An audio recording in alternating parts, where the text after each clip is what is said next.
Tadani, antes de mais nada, é um prazer estar falando contigo, porque a gente vive trocando mensagens, mas acaba Isso. nunca conversando diretamente, né? E então a minha ideia aqui é papo de bar. É o seguinte: a gente chegou no bar, cada um pediu lá a sua bebida e vamos botar o assunto em dia. Ótimo, fantástico. Você tem recordação de quando foi que nós nos conhecemos? Porque a imagem que eu tenho, a lembrança que eu tenho, é que nós éramos da ESEC, e através da ESEC a gente tinha vários elos. Eu tinha voltado da Finlândia, e outro amigo nosso que tinha voltado da Finlândia era o Pedro Mendonça também, Isso, que fez um estágio lá, até escreveu um livro, Magnetismo Nórdico, né? nórdico. Eu Então, li o livro, e né? aí naquela época você estava terminando a faculdade, né? Verdade. Então, você lembra que ano foi isso? Eu acho que a primeira vez que a gente teve contato, exatamente eu não lembro, mas deve ser em 98, 99, 2000, mais ou menos nessa época. Quer dizer, nós Tá me ouvindo bem? estamos. Não é, o sistema que avisou que deu uma queda de qualidade no áudio, mas tudo bem. Ah, ou seja, nós nos conhecemos há praticamente há 25 anos. Isso. Um quarto Então, de século. você sabe que a sua ida para a Finlândia, aliás, qualquer pessoa do meu relacionamento que vai para a Finlândia, eu costumo dizer que a Finlândia é meu país do coração. É uma, a gente tem lá, principalmente no que diz respeito ao povo, a gente tem lá o que a gente adoraria ter no Brasil, né? Ah, a questão da honestidade, da transparência, do não preconceito em relação a várias coisas, né? E aí eu queria que você Verdade. comentasse um pouco mais de como foi essa sua experiência lá. Porque você saiu da faculdade, das suas experiências no Brasil, direto para um país que é fantástico. Hoje, olhando um pouco em retrospectiva, Maria Diego, é pegar o Brasil e virar do lado avesso, né? Nós temos a capacidade de perceber a Finlândia. Essa foi a primeira percepção que eu tive em todos os aspectos que permeiam o nosso cotidiano, por exemplo, no ambiente de trabalho, relacionamento das pessoas, as visões coletivas que as pessoas têm sobre responsabilidade, sobre educação, sobre relacionamentos, sobre amizade, sobre essa eterna relação que aparentemente é conflituosa entre governo, indústria e cidadãos, né? Então, foi muito bonito, na verdade, essa transição, porque acredito que para um jovem, né, e qualquer jovem, aqui não estou apenas falando do Tadani, mas eu acredito que qualquer jovem que tenha uma ambição, significa uma vontade de colocar sonhos em prática, de materializar os seus sonhos, de alçar patamares mais elevados na sua vida, seja ela profissional, seja ela é, intelectual.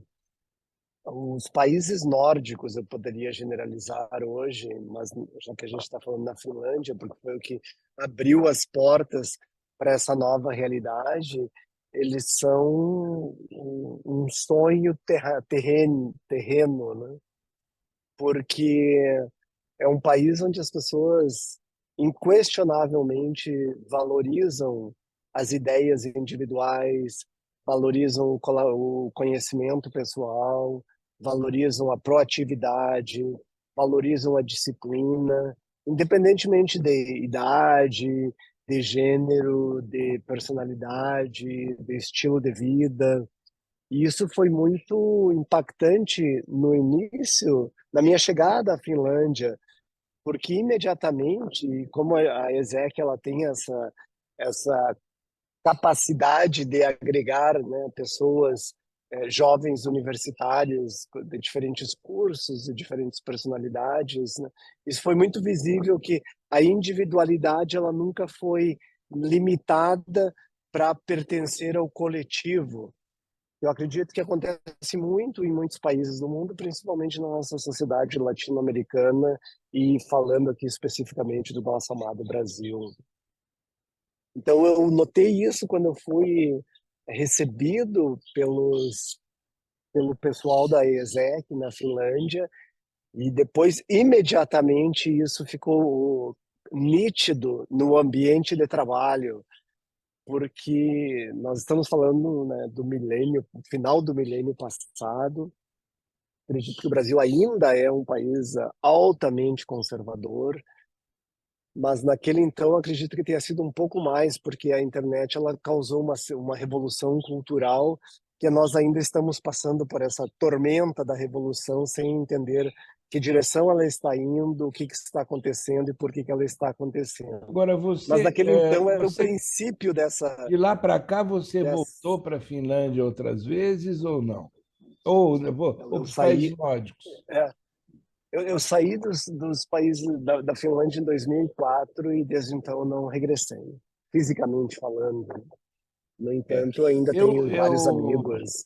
você sabe que eu estive por várias vezes, a última vez faz 4 anos, né?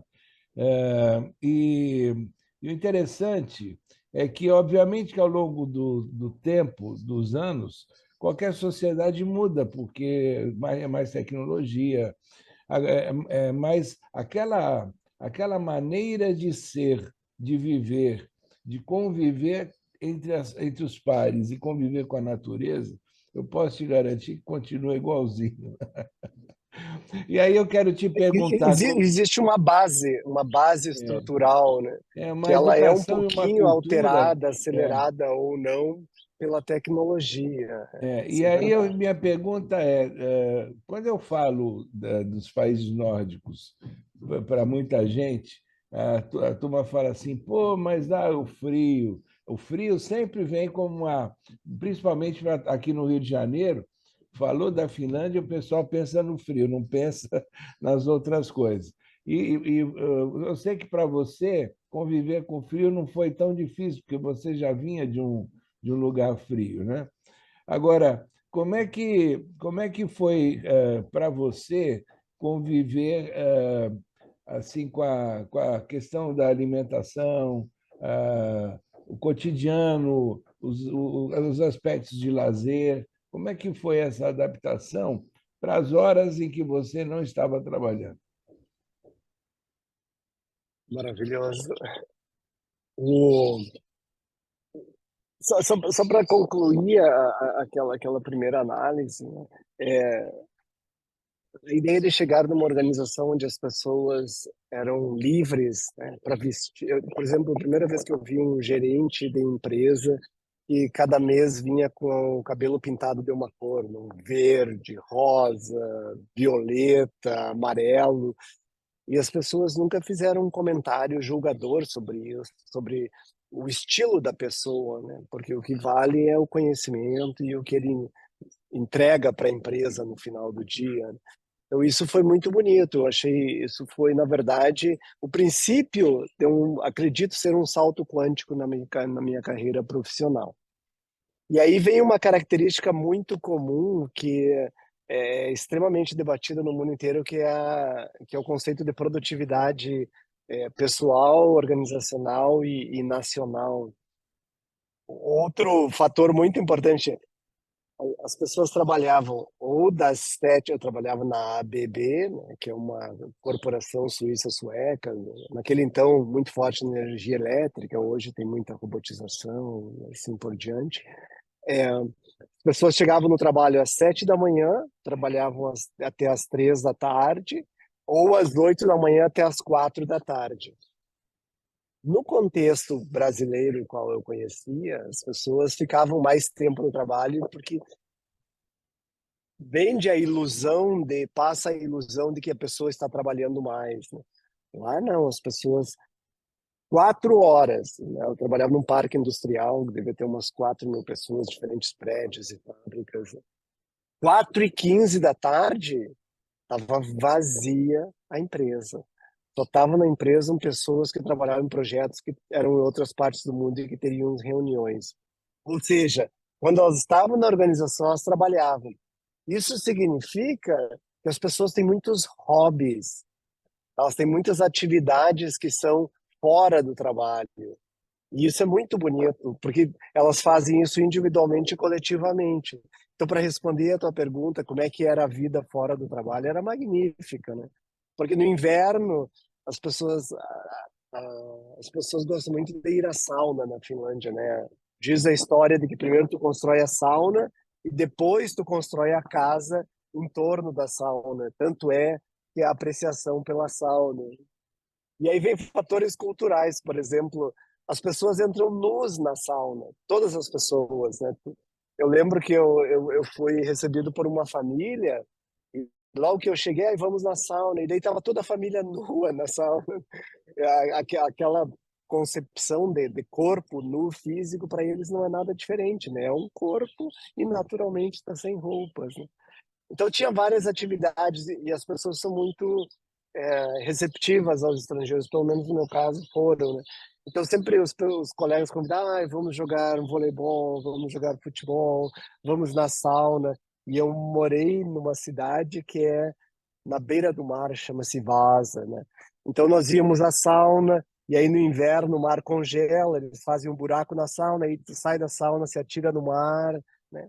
Eles frequentam muitos bares e aí nos bares as pessoas vão para ler, elas vão para conversar, elas vão para ficar em silêncio, elas vão para jogar esses jogos tipo Monopoly, Monopólio, Detetive, jogos de cartas, bilhar, né?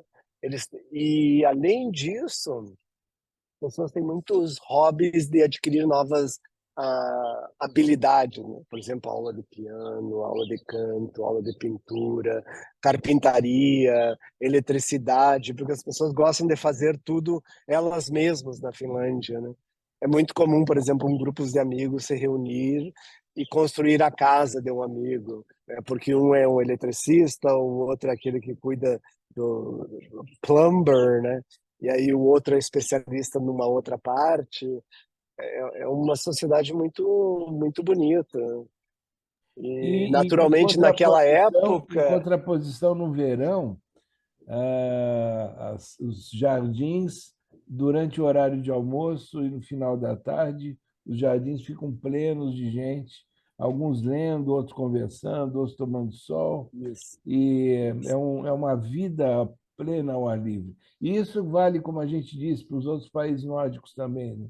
Eu acho que essa é uma prática comum. É, eu também morei na Alemanha isso é muito comum. Ou seja, nos países onde o verão é curto, as pessoas aproveitam ainda mais, né? E são dias que as pessoas saem do trabalho ainda mais cedo, né? Fazem piqueniques, fazem caminhadas, andam de barco, ficam na beira da praia. E tem muita, né, nós éramos jovens, então a gente tinha gente da ESEC e a Europa tem um programa de intercâmbio que chama-se Erasmus.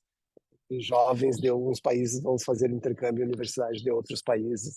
Então nós tínhamos frequentemente dias da semana, ou mais especificamente noites da semana, que os estrangeiros se encontravam todos em alguns bares da cidade, né?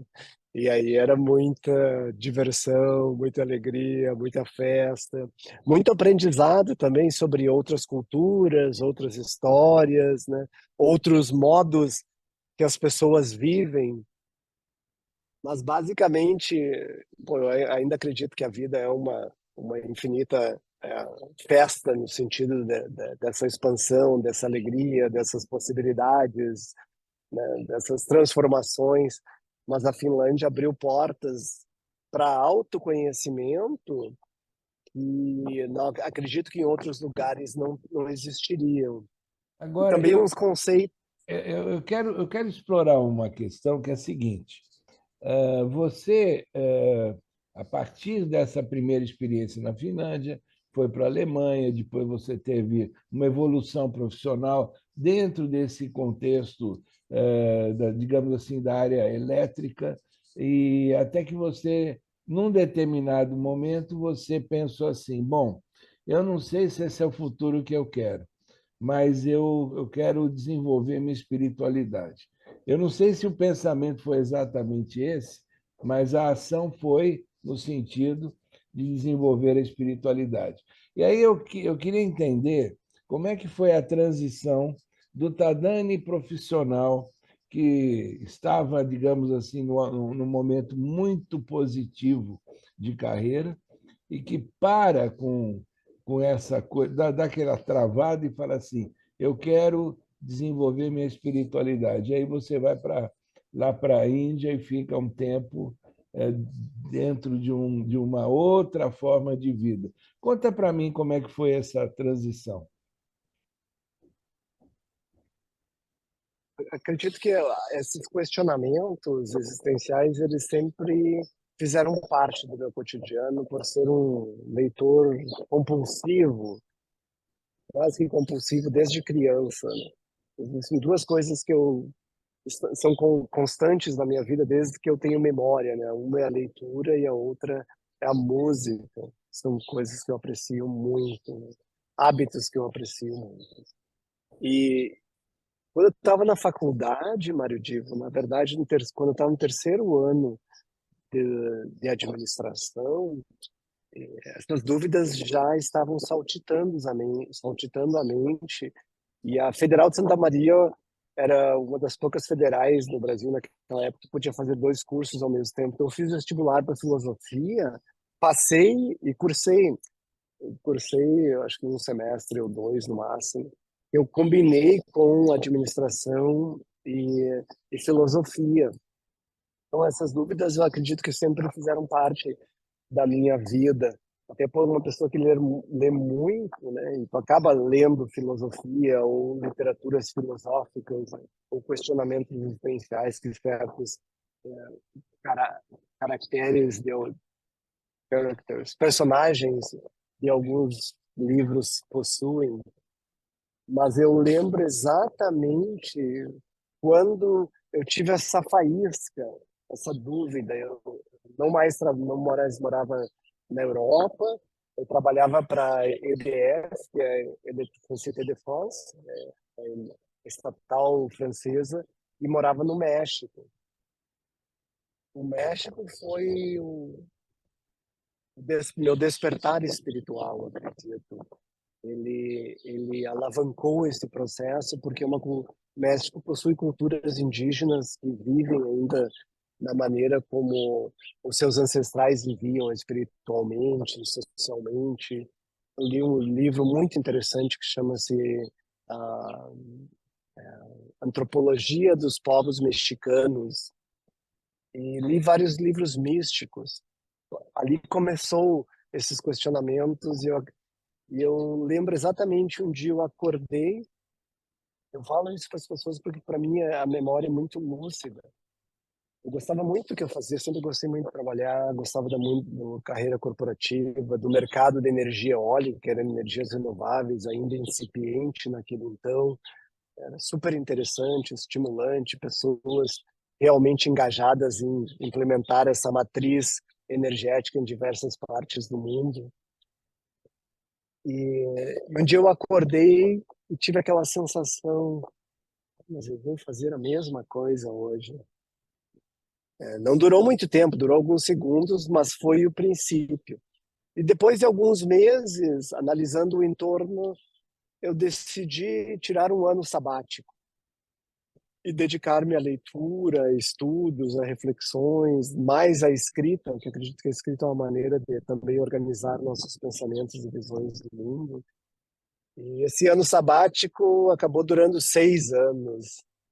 Aí eu vim para o Brasil, fiquei um tempo por aqui, conversei com diversas pessoas e eventualmente fui para a Índia. Quando eu estava na Índia, Então, mas eu esse ano sabático que durou 6 anos, Você estava aonde? Estava no México ou na Índia? Eu saí do México, vim para o Brasil, fiquei um tempo nas montanhas ali na Serra, perto de Santa Maria, no meio do mato, e depois fui à Índia. Depois de um tempo, fui à Índia, e na Índia eu conheci o que veio a ser meu mestre, ainda é meu mestre, naturalmente, Swami Dayananda Saraswati, que é um mestre de Advaita Vedanta, que é um corpo de conhecimentos que faz parte das escrituras sagradas hindus. Eu fiz um curso de 15 dias, e nesses 15 dias, de uma maneira muito metódica, clara, lúcida e prática, a maioria das questões existenciais que eu sempre tive foram respondidas. Aí depois acabei ficando mais 15 dias, isso tudo num ashram. Ashram é um monastério hindu. Naquele então era no norte da Índia, aos pés dos Himalaias. E acabei ficando 4 meses no ashram. Depois viajei pela Índia algum tempo, fui morar na Europa, recebi uma proposta de trabalho em Barcelona, e fiquei um tempo em Barcelona, e quando eu estava em Barcelona eu decidi, não, eu voltarei à Índia e dedicarei alguns anos da minha vida a esse corpo de conhecimentos. E aí eu fui para a Índia para estudar, e vivi uma vida monástica por 3 anos, né? Foi diríamos, a base da maioria das transformações que E aconteceram esses na três minha anos vida. foram em que local Eu da Índia? morei 2 anos, um pouquinho mais de 2 anos no sul da Índia, o estado mais meridional da Índia, que chama-se Tamil Nadu, também no ashram, no monastério do meu mestre. E depois, 1 ano e alguns meses, voltei ao norte para aquele mesmo ashram que eu tinha estado anteriormente, né? Ou seja, morei nos dois extremos da Índia, né? E No como é extremo que é, meridional e no extremo uma setentrional. curiosidade, nestes 3 anos, nos dois locais, como é que era o cotidiano? Assim, como é que é o dia a dia de quem está nesse local? Ele é interessante, estimulante, disciplinado e demandante. Normalmente, eu vou descrever como que é o dia de um brahmachari. Brahmachari é um estudante das escrituras sagradas hindus, né? O termo em sânscrito que a gente usa. Como é um corpo de conhecimentos, a vida é dedicada aos estudos. Então, normalmente a gente acorda 4h30 da manhã, 4:45, toma um banho e vai para o templo, que é onde tem os rituais matutinos. Isso dura 1h30, mais ou menos, 1h45 minutos. Depois tem uma meditação, normalmente é uma meditação guiada, né, que é um complemento ao conhecimento, feito pelo mestre. Depois café da manhã, o intervalo. Durante a manhã tem normalmente 3 aulas, diferentes textos, porque a gente estuda os textos dos que chamam-se Upanishads, ou Bhagavad Gita, ou Prakarana Granthas, que são textos um pouco mais simples. Almoço, depois um descanso, à tarde 2 aulas mais, às vezes aula de cantos, às vezes aula de sânscrito, que é o idioma das escrituras sagradas hindus, e depois uma aula ainda dos textos sagrados. E já estamos no final da tarde, tem mais, vai o templo, tem um ritual novamente, dura 45 minutos, no máximo 1 hora. Depois disso tem a janta, e depois da janta a gente volta à sala de aula, que é um momento que chama-se Satsangaha. Sat significa verdade, Sangaha é o encontro com a verdade, que é o momento em que os alunos fazem qualquer tipo de pergunta ao mestre. Seja pergunta relacionada às aulas estudadas, os textos estudados durante o dia, ou política, economia, relacionamento, perguntas pessoais. E aí isso dura 45 minutos, 1 hora, e nós já estamos mais ou menos 9h30, 10 horas da noite. Nesse momento, a maioria das pessoas estão extremamente exaustas. E aí vai dormir, no outro dia, 4h30 da manhã de novo. Isso todos os dias. É uma vida muito bonita, muito E intensa, né? isso tem diferença quando chega, por exemplo, um sábado ou domingo? Ou ali não tem feriado, não tem sábado ou domingo? A priori não tem feriado, né? Mas às vezes, hoje em dia, num curso de 3 anos ou mais, eles têm um dia da semana que é um dia que eles dão livre para os estudantes. Quando eu morei, não existia esses dias livres, porque todos os dias nós estudávamos, né? E aí, nesses dias livres, as pessoas aproveitam, porque principalmente o lugar que eu morei no sul, ele era um lugar dentro de um parque de proteção ambiental. Então era bem retirado, uns 1 hora mais ou menos da cidade, no meio da natureza, no meio do verde, perto de umas montanhas, cercado por animais selvagens. Por exemplo, elefantes selvagens. Dentro do ashram tinha uma árvore de uma fruta que se tapau, em português se diz fruta do conde, árvores de fruto do conde, ou manga. E elefante gosta muito, né? Então, à noite, eles entravam na área do monastério para comer essas frutas. Então, e daí o guarda, né, dizia, olha, é perigoso, não saiam dos seus apartamentos. A gente subia no telhado, assim, do prédio para ver aqueles animais majestosos e magníficos e fantásticos que são os elefantes, né? Então tem ou cerdos passando, né? Vários animais selvagens passavam pela mesma área, né? Essa parte também lúdica e bonita por a gente estar na natureza, né? E você nota que a minha conversa está sendo muito mais dentro desse aspecto da espiritualidade, né, do que basicamente do profissional, porque você, em algum instante, acabou decidindo compor a vida de quem estuda e desenvolve espiritualidade com a vida de um executivo quando você aceitou trabalhar na IBM. E aí você ficou morando na Índia. Você mora em que lugar da Índia? Moro numa cidade que chama-se Pune, Pune.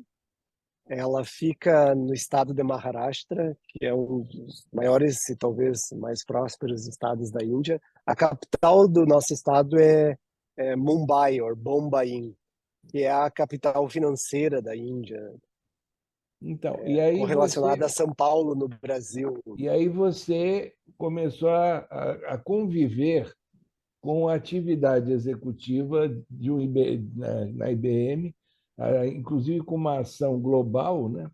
E, ao mesmo tempo, com a espiritualidade. E aí, a pergunta que eu quero te fazer diz muito ao que a gente hoje encontra no mundo, principalmente no mundo capitalista, e quem vive ainda mais num clima global, que é o executivo ter que harmonizar a demanda do trabalho, os resultados que lhe são cobrados, com manter um equilíbrio e uma saúde física, mental e espiritual. E hoje, você, no seu cotidiano, eu sei que consegue fazer isso, mas como é que você vê no seu entorno? Depende da cultura local para as pessoas terem esse equilíbrio? Ou é muito mais uma questão de um executivo de qualquer lugar dedicar parte do seu tempo, da sua vida, a desenvolver a espiritualidade? Eu vejo o contrário. Eu vejo muita gente entrando em burnout, entrando em estresse, porque não sabe compor. Como é que você aborda essa questão? Muito louco. Faremos algumas horas para fazer uma Não, eu análise sei, mais nós temos. profunda sobre essa, É ir no mas de uma foco, forma é ir na sucinta. essência. Acredito que o ponto mais importante é a visão de Advaita Vedanta sobre a individualidade, sobre quem eu sou, né? O que é o indivíduo, qual a essência do indivíduo, é a base de toda essa transformação. Porque, a priori, a percepção que nós temos, né? Eu sou um indivíduo pequeno, limitado espacialmente, limitado temporalmente, emocionalmente, intelectualmente, economicamente eu nem entro no assunto, né? Senão o pessoal começa a chorar em casa. Então, é essa percepção que nós temos e que tem uma certa validade empírica, né? Uma realidade empírica, ela é questionável e questionada sobre a visão de Advaita Vedanta, porque essa não é a realidade da nossa essência.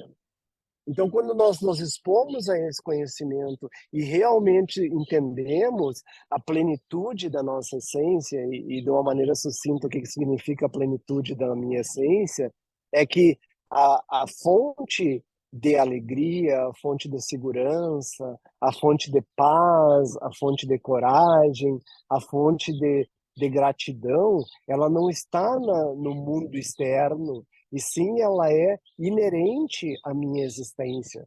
Então, quando essa mudança cognitiva realmente acontece no nosso cotidiano e ela é assimilada, não importa onde a pessoa esteja, o que ela esteja fazendo, qual o seu papel na sociedade, essa sapiência não desaparece do seu cotidiano. Então, é uma mudança, é uma transmutação muito grande, porque antes do conhecimento, eu achava que o mundo me provia amor, o mundo me provém em segurança, o mundo me provém em prosperidade, o mundo me provém em oportunidades, né? E eu sigo mendigando e correndo atrás daquela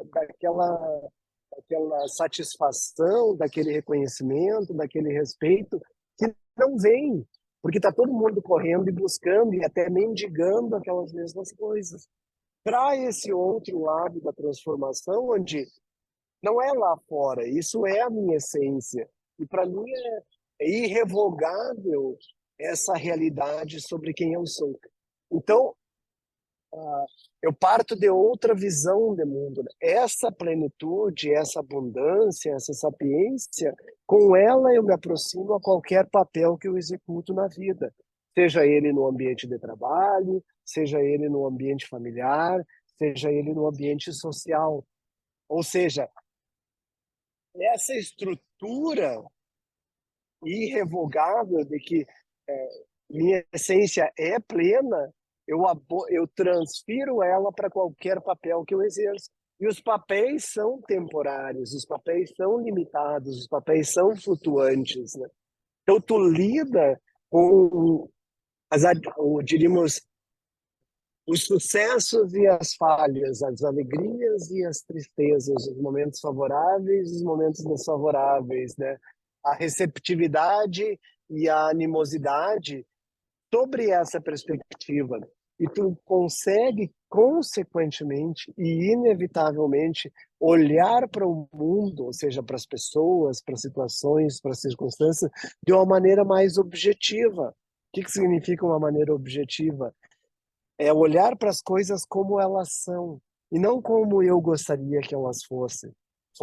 Eu tenho É, um amigo com quem eu converso muito sobre isso, em que a gente tem uma visão de que o centramento da pessoa está exatamente em não se deixar levar por extremismos na hora de olhar a situação e pensando assim, é como se eu tivesse nós estamos de óculos, né? O óculos, se ele estiver embaçado, sujo de óleo, eu vou ver algo que não é exatamente a realidade. Então, o centramento é quando a gente tenta limpar o entorno do que seria um julgamento ou até uma visão desfocada. E se a gente se acostuma com isso, olhando com o que a gente tem dentro, a gente acaba convivendo, digamos assim, melhor com o nosso entorno, ainda que possa eventualmente ter erros, acertos e se alternando, né? E aí, isso tem a ver com o curso que você vai dar de prosperidade e espiritualidade? Nesse curso, olha o spoiler aí, né? Nesse curso tem alguma ligação com isso que a gente está falando? toda a ligação, né? A gente faz um curso já que surgiu. Quando eu voltei para o mundo corporativo, eu tive vários impactos, naturalmente, mas ele serviu também para corroborar o quão importante, válido e prático é esse corpo de conhecimento que nós chamamos de Advaita Vedanta.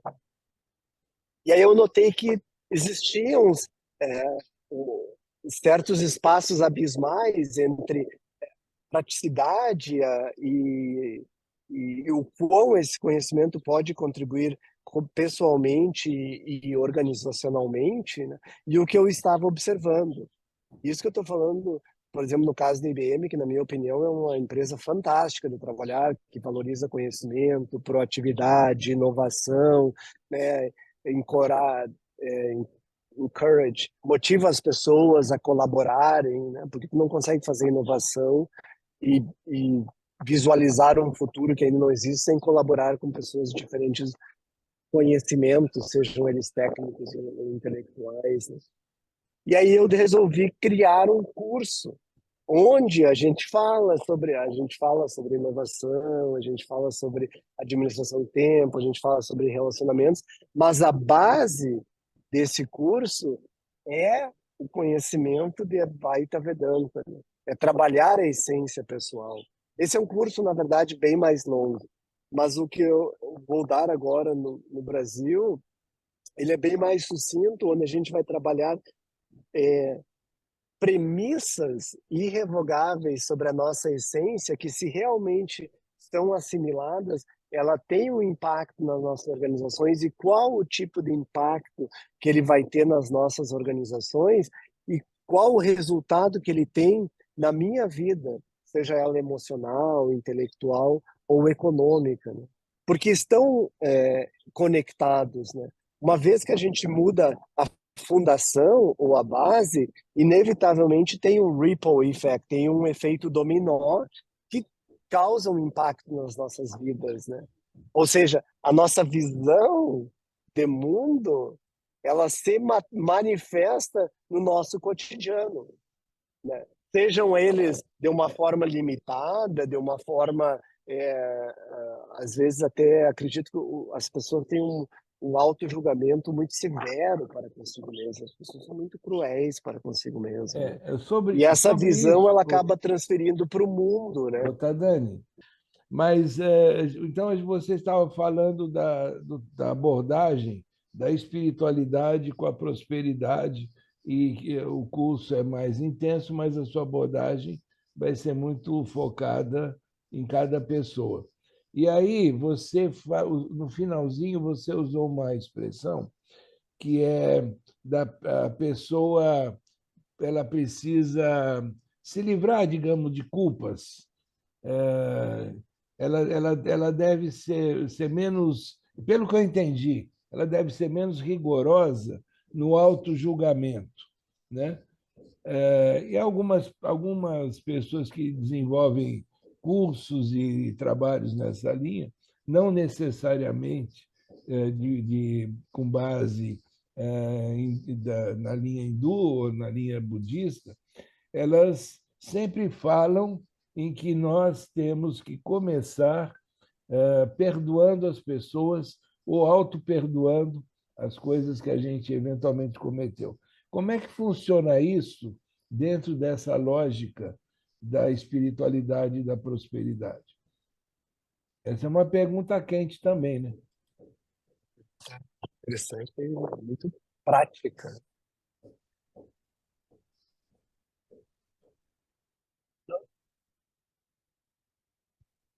O ser humano é o resultado de um contexto. A pessoa, ela nasce, volta, pegando a linha, né? A pessoa nasce num país nórdico, ela tem uma educação baseada naquele contexto espiritual, social, político, econômico, individual e coletivo. Ela nasce na África, ela vai ter outra perspectiva. Ela nasce na Índia, terá uma perspectiva diferente. Nasce no Japão, mudará. Nós somos naturalmente resultado de uma herança cultural e histórica, e inevitavelmente tem um impacto na nossa psique e a visão que a gente tem do mundo. E isso é muito importante entender, porque elas formatam as bases da nossa personalidade. E nós somos, diríamos, quase, nós somos amamentados segundo essas características existenciais, né? No entanto, é extremamente importante entender que, independente do lugar onde a gente nasce, a partir de um certo momento em nossa existência, onde a ideia de individualidade começa a se formatar no ser humano, que seria lá pela adolescência, é o eu, o indivíduo, com os meus desejos, com o que eu gosto, o que eu não gosto, uma personalidade um pouquinho mais definida, é onde nós começamos a exercer o nosso livre-arbítrio, né? E esse nosso livre-arbítrio, ele nos brinda a possibilidade de ou perpetuar aquele modus vivendi do ecossistema onde nós nascemos, ou observar e ver, olha, tem certas partes desse ecossistema que eu acredito que não estejam de acordo com o que eu ambiciono para minha existência e, portanto, eu prefiro seguir esse caminho. Isso é muito visível na realidade que a gente viveu como estudantes na época da ESEC. Nós vivemos num contexto universitário, que é o curso que a pessoa escolhe, que ele vai te preparar e formatar para uma realidade econômica, política e social, frequentemente do ambiente onde a pessoa está, e de repente tu entra num grupo que é a ESEC, onde o mundo se torna a tua possibilidade de trabalhar e de viver. Isso é um salto quântico na maneira como nós nos percebemos como indivíduo e percebemos o mundo como um lugar onde podemos contribuir com nossos conhecimentos e nossas percepções. E aí, voltando, né, isso é importante entender porque nós somos, inevitavelmente, frutos do meio. Mas nós não somos o meio. Nós temos a possibilidade de passar por processo de transformações infindos, né? Até chegar a uma certa, diríamos, aprimoração espiritual, emocional e intelectual. E por que eu digo isso? Porque hoje, né, após morar em muitíssimos países ao redor do mundo, eu já morei na Finlândia, na Alemanha, na Espanha, na Bélgica, no México, atualmente moro na Índia, e todos eles são culturas bastante é, enraizadas e ricas historicamente, culturalmente e espiritualmente. Eu vejo que essa possibilidade de transformação, ela é inalienável à nossa essência, mas também nós somos resultados do lugar onde nascemos, né? E aí, quando eu analiso a realidade latino-americana, porque eu já trabalhei em quase todos os países da América Latina, né, e principalmente a brasileira, que é a realidade onde eu fui criado, e ainda mais a gaúcha, que acredito ser um pouquinho distinto de muitas partes do Brasil, né? Existe tipo um teto emocional que a gente não passa daquele teto emocional, que é um teto também definido pela religiosidade, pela espiritualidade, pela estrutura social e política do local onde nascemos. E acredito que, infelizmente, talvez essa seja a palavra mais adequada, nós temos uma herança de autopercepção que ela não é muito construtiva, ela não é muito edificante ou motivadora, pelo simples fato de que nós somos julgadores severos, nós somos julgados o tempo inteiro e aprendemos a julgar os outros. E é muito violento isso, é muito abusivo, é muito corrosivo. Isso a gente vê hoje em dia, talvez até muito mais, nessas intolerâncias sociais por jovens, adultos, pessoas de diferentes percepções do mundo, né? Não é que a sociedade é assim, os indivíduos coletivamente têm isso e se manifestam, né? A sociedade é uma, é uma manifestação do pensamento de cada indivíduo. Mas o que eu acho mais perigoso e, e, e até nocivo é que esse julgamento as pessoas têm para com elas mesmas. As pessoas acordam de manhã, Mário Diego. Quando elas se olham no espelho, é uma avalanche de julgamentos, de insatisfação, inadequação e não aceitação. Você As pessoas acredita? se olham no espelho, as pessoas se olham no espelho, né, e não se aceitam. Fisicamente falando, que é o mais simples e prático, não tem muita coisa que mudar. A tua altura tu não vai poder mudar, né? A cor do cabelo, isso aí tudo é herança genética, de cromossomos, né? E mesmo assim as pessoas persistem, né? Ah, eu queria ter cabelo mais longo, queria ter cabelo mais curto, ah, eu queria Você ser mais alto, queria acredita ser que mais as baixo. pessoas hoje, como você está dizendo, têm esse tipo de reação perante o espelho, porque elas pensam assim ou elas aceitam o que os outros, através da mídia social, de alguma maneira, julgam e essa mensagem chega até elas? Ou seja, mudando a forma de perguntar, eu fico com esta reação porque eu penso isso ou eu estou assimilando o que os outros pensam e me transferem como mensagem? A mídia social hoje não está sendo cruel nesse sentido? É um viver mecânico, né? A gente repete padrões ao qual nós fomos expostos. Pouquíssimas pessoas se dão a oportunidade de questionar esses padrões. Elas só perpetuam um ciclo, que é a tendência da maioria dos seres humanos. Poucas pessoas param e questionam a realidade do seu entorno, porque tem um custo. O questionamento, ele tem um preço às vezes alto, ele é proporcional ao quão distinto tu quer ser da realidade onde tu está vivendo. Por mais amorosa que seja essa nova realidade, né? Por mais construtiva que possa ser essa nova visão de mundo, por mais colaboradora e agregadora que essa nova visão de mundo possa ser. Então, é muito mais fácil eu viver no mecânico. Né? O que que é eu viver no mecânico, né? Ah, meus pais faziam isso, eu faço isso. A minha sociedade faz isso, eu faço isso. Né? É, é aquela visão extremamente limitada, né? Que aqui no sul a gente ainda tem aquelas corridas de cavalo que é cancha reta, né? E daí os cavalos eles têm uma viseira porque eles só têm que olhar numa direção. Né? E muitas pessoas vivem a sua vida assim. E aí quando alguém aparece que é distinto, isso coloca em jogo toda a visão de mundo que as pessoas têm. E ao invés delas pararem, deixa eu ver se tem algo benéfico, algo prático, algo benevolente para a minha vida nessa nova realidade, não. Elas se sentem insultadas porque isso questiona a maneira como eu vejo o mundo, naquela visão limitada. E daí o que elas fazem? Elas ignoram, né? Elas insultam, elas não toleram, elas ostracizam essas novas visões de mundo. Né? E, infelizmente, a maioria das pessoas vai viver a vida inteira assim. Daí vai Agora, nascer de novo, e vai nascer A de Índia é novo, um e vai nascer país de novo. conhecido, a Índia é um país conhecido por suas castas, né? As castas sociais, né?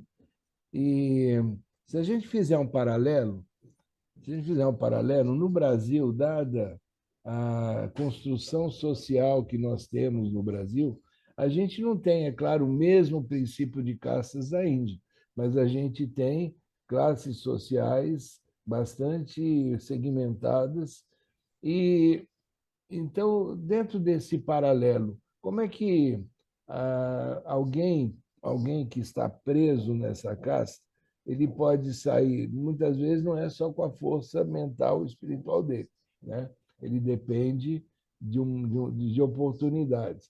Como é que você vê essa situação, quando agora olhando o lado do executivo, que olha o mundo, como é que você vê essa situação quando nós temos um país como o Brasil ou como a Índia, em que o profissional muitas vezes, por mais competente que ele seja, ele não tem a oportunidade do salto.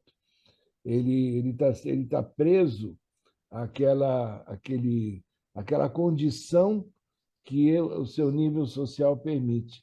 A gente vê isso muito em escolas, né? As escolas particulares de primeiro nível oferecem mais condições aos alunos para darem seus saltos quânticos profissionais do que as escolas públicas, que muitas vezes têm limitação de sala. Você sabe isso. Problema de sala, carteira, não tem internet, enfim. Como é que essa questão você compara entre a Índia, que é país de caste, o Brasil, que tem esses problemas? Como é que lá as pessoas podem dar um salto quântico? Como é que você vê isso aqui? É uma pergunta muito abrangente, mas eu gostaria de ter essa sua percepção. Como é que a gente poderia tratar melhor esse problema? Em primeiro lugar, eu vou tomar alguns minutos, Não, não, à poucos vontade. minutos para Eu gastei os explicar. minutos para perguntar, agora usa. Não, é, o que os Vedas falam sobre o sistema que é chamado de casta, né? A percepção que o mundo tem e o que está escrito e é ensinado nos Vedas são dois mundos completamente diferentes. Eu vou tomar alguns minutinhos para explicar como que funciona esse sistema. É um sistema de estruturação social. E quando eu explicar esse sistema de estruturação social, nós chegaremos à conclusão que o mundo inteiro possui a mesma estrutura. Por exemplo, segundo os Vedas, existem quatro tipos de estruturas sociais, de grupos nessa estrutura social. Primeiro são os Brahmanes. Brahmanes são aqueles responsáveis por assimilar o conhecimento dos Vedas, praticar esse conhecimento e perpetuar esse conhecimento. Em qualquer outro lugar do mundo, essa é a responsabilidade dos líderes religiosos. Brahmanes existem na Índia, só que na Índia tem um nome específico, né? Existe no mundo inteiro. Depois tem os kshatriyas. Kshatriyas são aqueles responsáveis pela lei e ordem, né? Executivo, legislativo, judiciário, né? E sistema de defesa, né? Exército e policiais. Então, os kshatriyas são aqueles por manter a estrutura social em ordem, sem desorganização e proteger, né, as fronteiras nacionais. Existe em qualquer lugar do mundo. Depois vem os Vaishyas. Os Vaishyas são aqueles responsáveis pela prosperidade e desenvolvimento econômico do país, que são os empreendedores, os empresários, os industrialistas, ou seja, aqueles que geram valor na economia nacional. Na verdade, aqueles que mantêm todo o país, né? Os que geram riqueza são os que mantêm a religiosidade, mantêm o sistema governamental, né? E depois vem os Shudras. Shudras são aqueles que executam o trabalho, né? Ou seja, a mão de obra para as indústrias, para os serviços, para as fábricas, para qualquer tipo de trabalho que tem que ser feito, agricultura, em todos os setores, né? Primário, secundário e terciário da economia. Essa estrutura social existe no mundo inteiro. Na Índia tem nome: Brahmanes, Kshatriyas, Vaishyas, Shudras. Parte religiosa, né? parte, parte de executivo, legislativo e judiciário, os geradores de riqueza na economia e aqueles que são os operários que trabalham nos serviços locais. Aí vem uma pergunta. Os Vedas, eles fazem uma análise ainda mais apurada, né? Tudo tem uma análise muito profunda, por isso que é um corpo de conhecimento muito vasto. Primeiro é Jati. Jati é nascimento. Se a pessoa é filho de um Brahmane, não existe como mudar. Se ela é filho de um juiz, ou de um político, ou de um policial, ela vai ser eterna, vai estar com 80 anos. Ah, o teu pai era juiz, o teu pai era. Né? Ou se ela nasce filho de um empresário, ela vai ser filho de ele ou ela serão filho. Ou se nasce filho de um operário, também vai ser, né? O operário significa alguém que trabalha, né? E que não é dono do negócio, diríamos, né? ela vai ser para sempre. Então, isso é imutável. E em qualquer lugar do mundo, né? O meu pai era radialista, eu serei filho eternamente do seu Sidnei Siqueira dos Santos, radialista em São Borja. Né? Eu tenho, né, eu ando na rua, as pessoas me reconhecem não como Tadani, me reconhecem como, esse é filho do seu Sidnei, né? Porque ele é uma pessoa bem conhecida na sua sociedade. Então isso é imutável. Até eu partir, serei essa pessoa.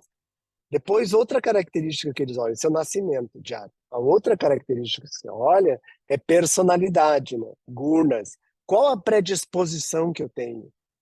Eu tenho predisposição espiritual, religiosa, filosófica, eu tenho predisposição governamental, de proteção, de guerras, né? Uma parte mais militar, policial ou política. Eu tenho uma predisposição empresarial, de empreendedorismo, ou eu tenho uma predisposição a trabalhar para os outros. Isso tudo depende da personalidade, e cada pessoa tem a sua. Esse é o segundo fator que é analisado. E o terceiro fator é karma. Karma, nesse caso, significa o que realmente eu faço. Por exemplo, eu posso ter uma predisposição espiritual, mas eu não estou tendo oportunidade. Então, eu trabalho numa empresa. Por quê? Porque tu tem família, tu tem que pagar as contas, né? Tu tem empréstimo da casa para pagar, tu tem filho, escola dos filhos para pagar, tem plano de saúde para pagar, tem que comprar roupa, tem que pagar todas as contas. Então a pessoa precisa trabalhar nesse contexto. Então, no que tange a personalidade e no que tange ao que a pessoa executa, essa mobilidade social existe na Índia também. Ela não é a Índia, ela só é imutável onde tu nasce, isso em qualquer lugar do mundo. Mas tu pode nascer filho de um Brahmane e ser um empresário, né? Tu pode nascer filho de um político e ser uma pessoa que trabalha para uma empresa, empregado de alguém, né? Por exemplo, mundo corporativo, nós somos Ou seja, a empregados visão de de uma casta que a gente corporação. tem no Ocidente é deturpada. Errônea, completamente deturpada. Existe uma razão pela qual essa deturpação aconteceu, porque a Índia foi colonizada por mais de um milênio, né? Teve 700, 800 anos de colonização muçulmana e depois 350 anos de colonização britânica, né? Ou seja, como que uma cultura, aí vem uma pergunta super interessante, né? Como que uma cultura que foi subjugada por mais de 1000 anos ainda permanece? Significa que existem valores que são tão naturais e tão potentes que, independentemente do entorno social, as pessoas perpetuam, né? Essa desvirtuação que é vendida para o mundo e é errônea, às vezes falam muito claro como que isso funciona, né? É porque alguém se beneficiava em criar essa deturpação para destruir a cultura védica, né? Acho que chama-se Sanatana Dharma. Então, quando nós analisamos sobre essa perspectiva, e aí voltando à tua pergunta, a realidade da Índia não é distinta da realidade do Brasil e não é distinta da realidade de nenhum outro país do mundo. As oportunidades, né, as oportunidades elas estão disponíveis para todas as pessoas, assim como os desafios e os momentos desfavoráveis estão para todas as pessoas, né? Aí a outra pergunta, né? Diríamos um jovem que nasceu numa família que economicamente pode prover mais oportunidades de um jovem em comparação com um jovem que nasceu numa família onde não tenha tantas dessas possibilidades, né?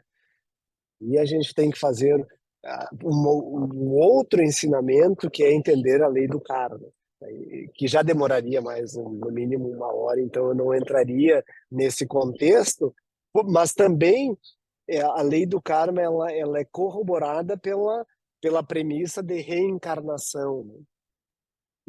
Que a pessoa, o espírito, né, o corpo sutil, ele vai reencarnando com o objetivo de ascender e evoluir economicamente, intelectualmente, emocionalmente e, acima de tudo, espiritualmente, né? Então, segundo a lei do karma, que é super interessante de entender, onde eu nasci é resultado da minha herança kármica. Mas não significa voltamos àquela ideia, né? Não significa que eu esteja estagnado ali, porque o princípio natural da vida é evoluir. O princípio natural da vida é ascender. O princípio natural da vida é chegar à plenitude da minha essência.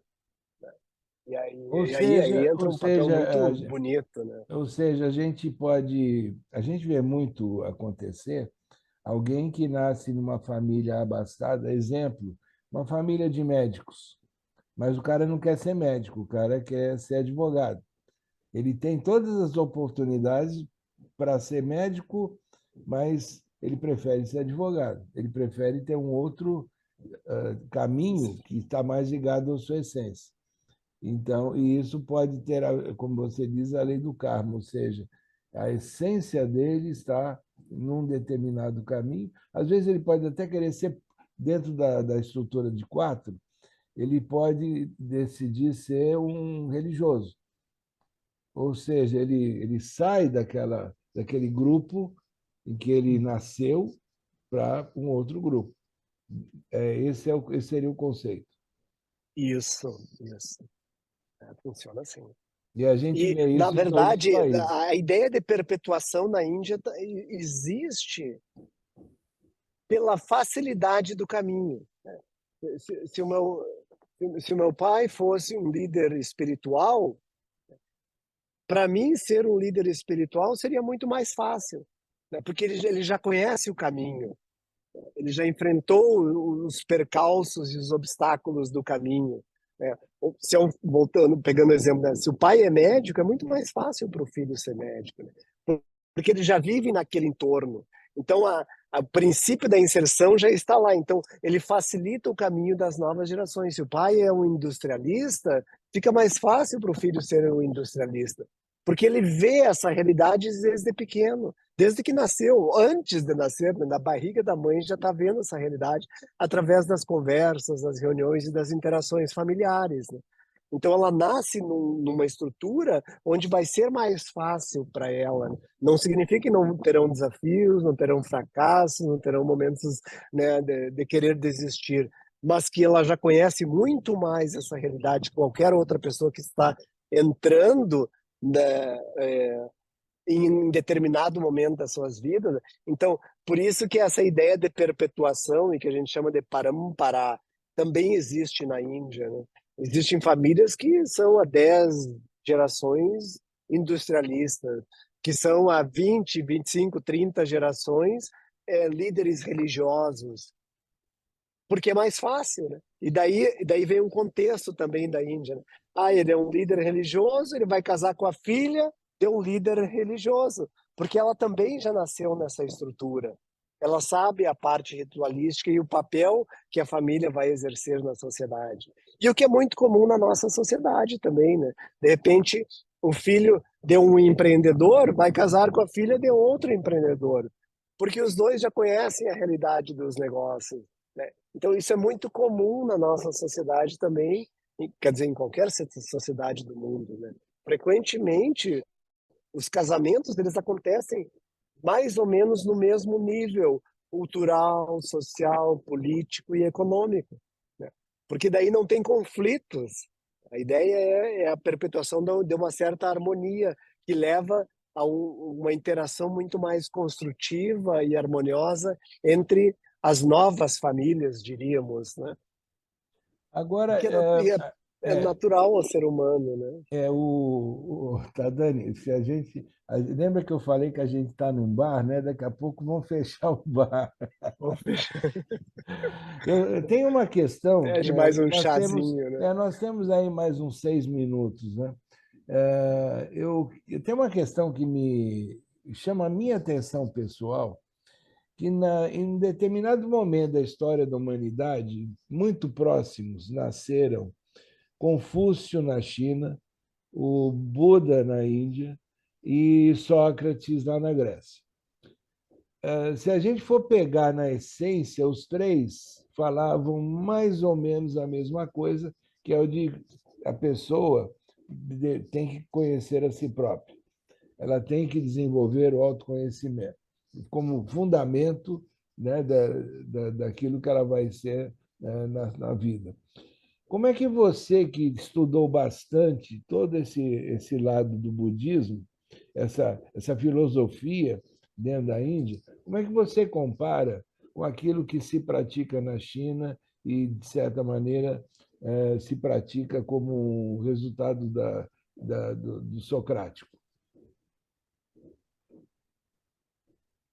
Uma ótima pergunta. Primeiro, esclarecer, o que eu estudo, na verdade, é parte do hinduísmo, não do budismo, né? Os Vedas são as escrituras sagradas hindus. E dentro dos Vedas, o que eu estudo especificamente são os Upanishads, porque o Vedas é um corpo de conhecimento muito mais vasto, porque tem economia, tem astronomia, tem guerra, tem medicina, tem estrutura social, tem sistema tributário, tem sistema político, tudo isso os Vedas descrevem, né? É um riquíssimo e vasto corpo de conhecimento. Eu não poderia fazer uma análise comparativa, Maradinho, porque eu não conheço tanto as outras filosofias, né? Então, eu poderia cometer um erro de análise indesejável. No entanto, a natureza humana, e eu acredito que isso é o que saltitam em diferentes culturas, né? É o reconhecimento de premissas inalienáveis da natureza humana. Essa é a base, né?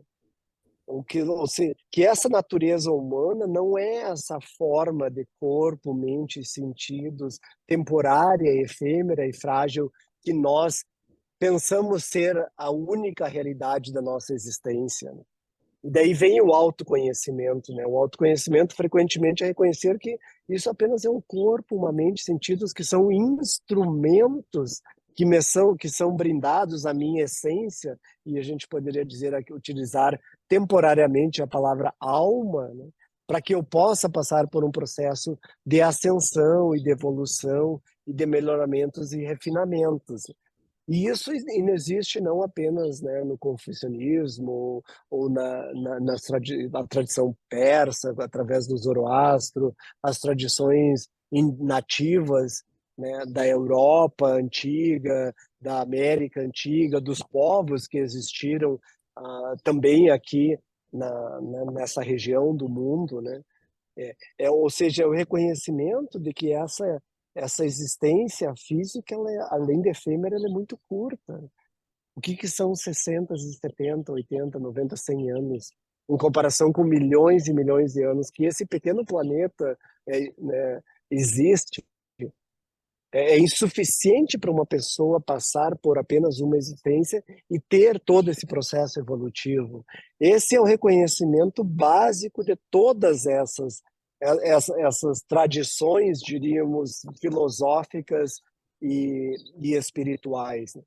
Se essa é a verdade, daí surge a pergunta, né? Então, se essa não é a realidade da minha essência, qual é a realidade da minha essência? Esse é o Bom, jardim de infância, diríamos, de uma caminhada espiritual, né?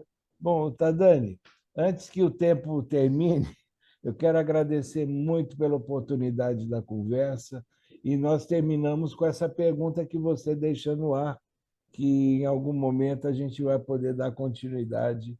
Mas eu agradeço demais essa oportunidade tua, não só da gente conversar, da gente se reencontrar e trocar ideias.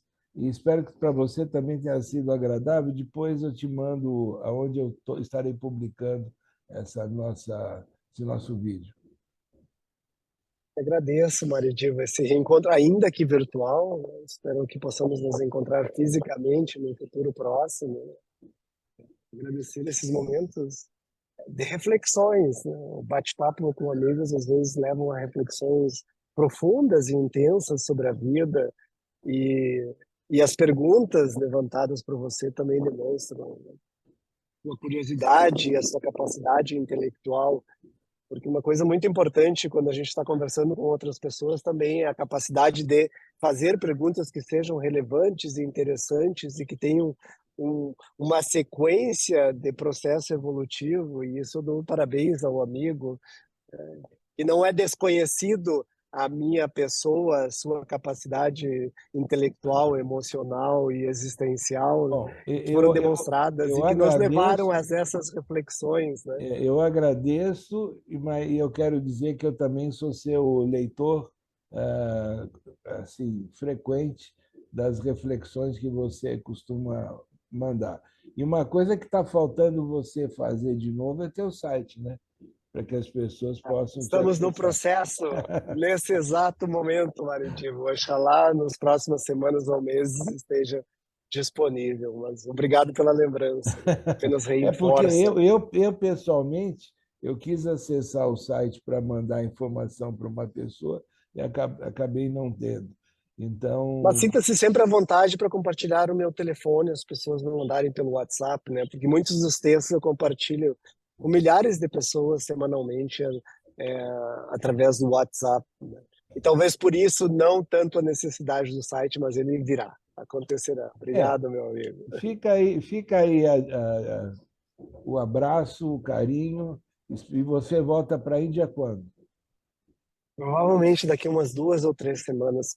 Eu tenho um tempo limitado para trabalhar no Brasil por questões tributárias e legais, porque eu sou contratado pela IBM Índia, né?